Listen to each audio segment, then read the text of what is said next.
আমার সেই গল্পটা এখনো শেষ হয়নি, শোনো।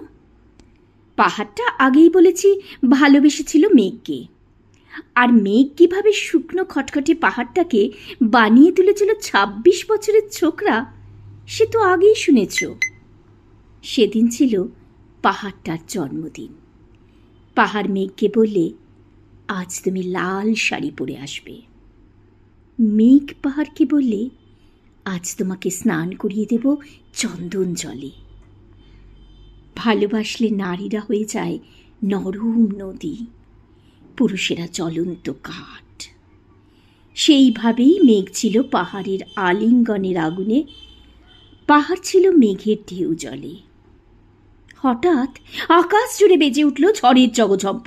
ঝাঁকড়া চুল উড়িয়ে ছিনতাইয়ের ভঙ্গিতে ছুটে এলো এক ঝাঁক হাওয়া। মেঘের আঁচলে টান মেরে বললে, ওর চুরি, তোর বিয়ে। এখনো শেষ হয়নি গল্পটা। বজ্রের সঙ্গে মেঘের বিয়েটা হয়ে গেল ঠিকই, কিন্তু পাহাড়কে সে কোনো দিন ভুলতে পারল না। বিশ্বাস না হয় তো চিরে দেখতে পারো পাহাড়টার হাড় পাঁজর।